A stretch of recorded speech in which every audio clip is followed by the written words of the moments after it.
बहुत समय पूर्वर कथा गोटे गाँव रे गोटे कृषक रहुतिला। जहा पाखरे गोटे गध थिला। से गध एबे बहुत बुढ़ा हो जाइतिला। आउ एबे से ता मालिक पई एते काम आउ करि पारु नथिला।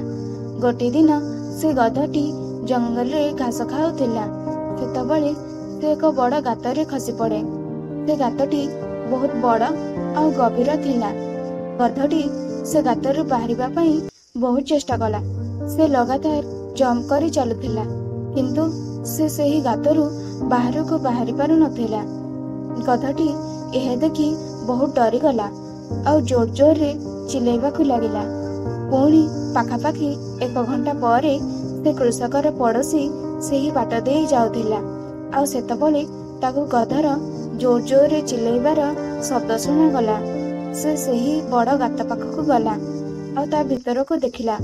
जेमिति से गातरे से कृषकर गध को देखिला तो शीघ्र गाँ को गला और से कृषक को ए विषय रे जणाइला। जेमिति से कृषक को ए विषय रे जणागला, से आउ तार गाँ लोक से गध को बंचाइबा पई से गात पाखरे पहुंचिले। कृषकटी गात भीतर को देखिला तो ताको निज गध देखा गला, जे कि हेल्पलेस थिला और निज मालिक को देखुथिला। से कृषकटी और बाकी लोक माने बहुत चेष्टा कले से गध को बाहर करबा पई, किंतु केही भी ताकू बाहर को काढी पारिलेने।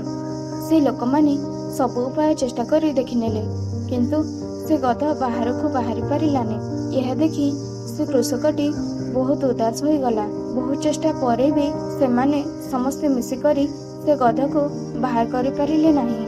सेतबेले से कृषकटी भाबिला कि गधटी बहुत बुढ़ा हो गलानी। तो पुणी कृषक और बाकी लोक माने से गध को सेठी पोती देबा को भाबिले। सबु लोक से गात भितरे माटी ढालिबाकु लागिले। और सेतबेले से गध बुझी पारिला कि मो सह कौन हेउची।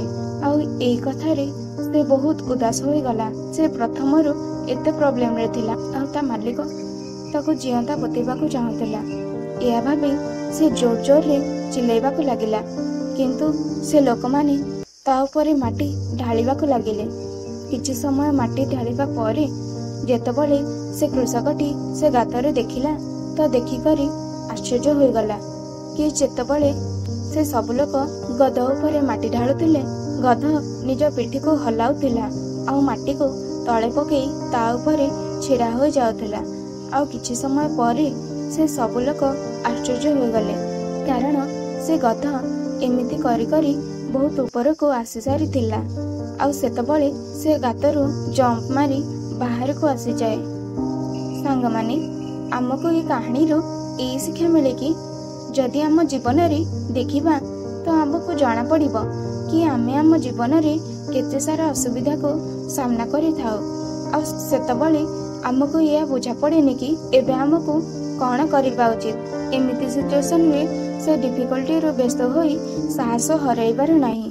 भल हेबो आमे से बाधा गुड़िक सह पाद मिसई आगको बढ़ी चलिबा। जदि से गधटी निज साहस हरि दे थांता तो मरिबा निश्चित थिला, किंतु से निज साहस हरैलानी और निज ऊपर पड़िथिबा माटी को झाड़ी करी ता ऊपर छिड़ा हेबाको लागिथिला और से गातरू बाहरी आसिला।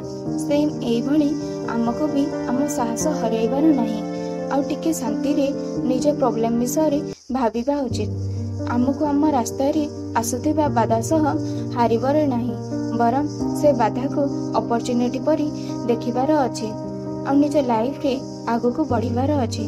और जदि तमे ए कहानी को अन्य लोकन पाखको पहुंचाइबाकु चाह तेबे ए वीडियो को लाइक कर, जहा द्वारा यूट्यूब ए वीडियो को अन्य लोकन पाखको पहुंचाओ। और जदि हम कहानी भल लगी तेबे हम चैनल को सब्सक्राइब निश्चय करंतु। तो मु मिसुची तुम सह नेक्स्ट कहानी रे। से पर्यंत अपेक्षा कर और खुशी रे रह और जीवन रे आगो को बढ़। Wish you all the best.